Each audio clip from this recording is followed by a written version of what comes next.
Hello, I'm Say. How do you all maintain your mental well-being? Despite the constant exhausting, our problems become more complex, and the scale of these issues increases. For those with children, concerns about their growing future add to the mix. I believe economic uncertainties, future anxieties, family concerns, and health worries are things everyone has to some extent.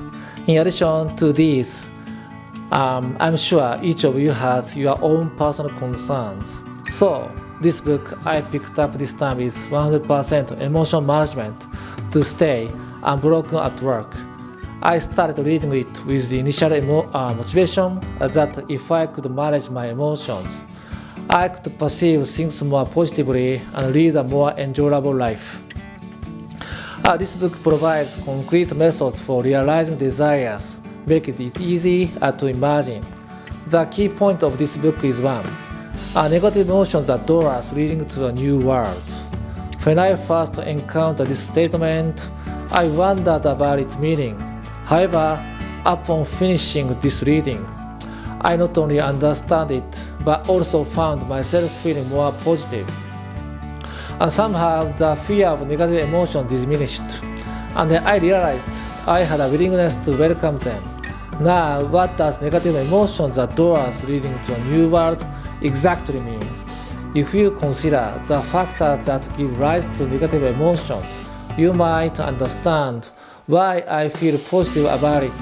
Contrastly, the reason negative emotions arise is that you have a clear vision of your ideal. Specific ideals like wanting to be like this or wanting to make progress to some extent are formed in your mind. And because you are immediately aware of them, you feel the gap between the current reality and the ideal, giving rise to negative emotions. In other words, negative emotions serve as a sign indicating the ideal state and act as a trigger to highlight the gap between reality and the ideal. Therefore, it's crucial to express gratitude for negative emotions. The first step is to determine whether you can perceive these negative emotions positively. Once you can do that, honestly, the next step will naturally become apparent. The key is whether you can embrace the mindset that views negative feelings as a seed of gratitude. Once you understand the meaning of negative emotions as a door leading to a new world, you may want to dig into the specifics. However, a common tendency is to try to control emotions. Please recall that negative emotions were signs indicating the gap between the ideal state. There's no need to control them. You just need to accept them as they are. Yet, we often try various methods to somehow get back to the original state. One such method is affirmation. You may have heard of it. It's a psychological technique that aims to promote self-improvement and positive mindset by repeatedly vocalizing affirmative words or phrases. I occasionally use this technique in tennis matches or marathon events. I also apply it before examinations. While affirmations in these situations prove highly effective results, consider their suitability for everyday use. Ultimately, affirmations merely temporarily push negative emotions into the depths of the mind, providing no fundamental resolution. Thus, they excel in temporary situations like sports competitions or examinations, but not well suited for daily methods to banish negative mindset.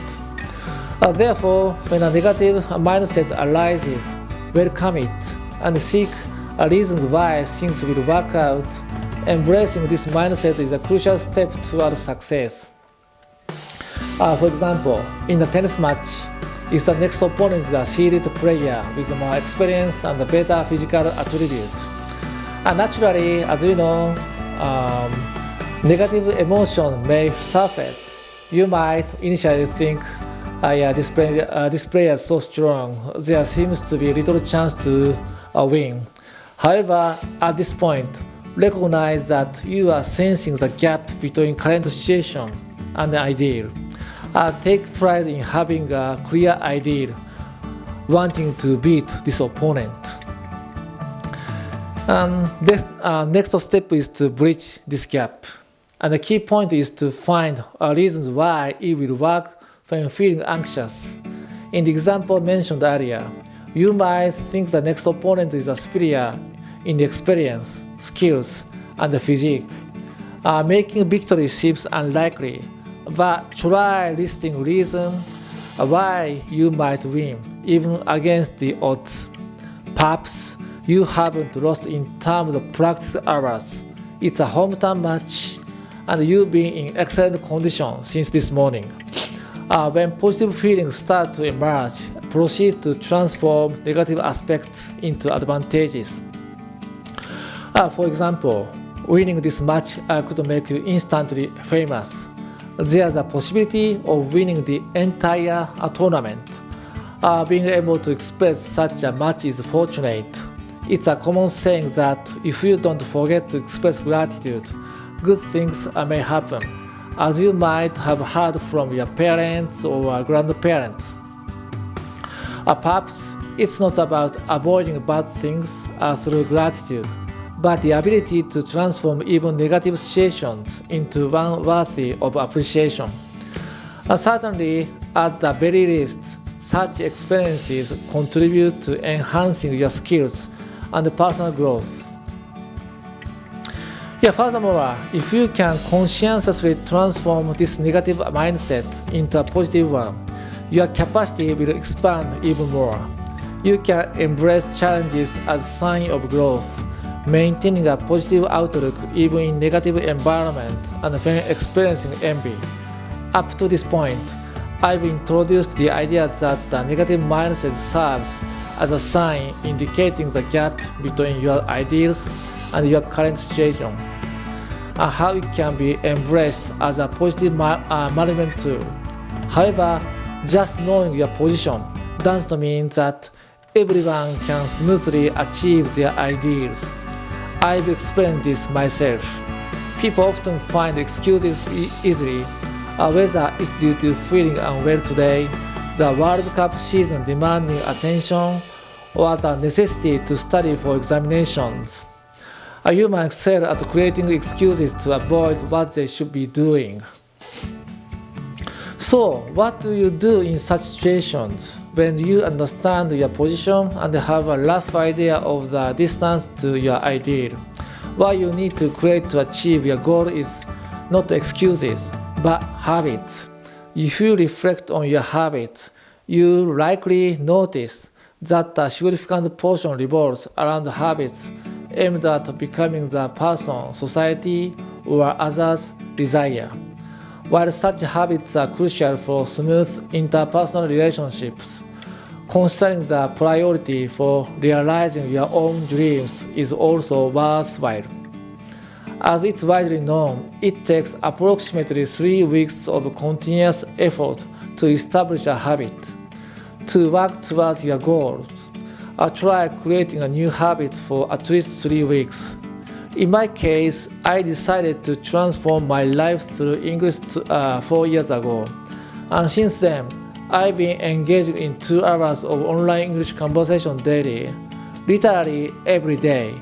Even when I returned to my parents' home, traveled, or fell ill, I continue this practice. With the advancement in technology, sustaining a habit is quite easy if you are determined. Now it has become so commonplace that it evokes no particular emotions. With this, I believe I've developed a mindset to propel myself from negative emotions to understanding my position and then advancing towards the goal through habits. I'm still on the journey, enjoying the progress towards the goal in my life. Finally, I'd like to share a powerful quote I encountered while reading this book. Be the pro of your own life. Rather than becoming someone else, strive to be the best version of yourself and live your life authentically. I've shared some methods to lead a life that you can be proud of, living as a professional in your own right. There are many more insights in this book, so if you found it interesting, I encourage you to give it a read. Thank you for watching until the end. Looking forward to connecting with you again. Thank you.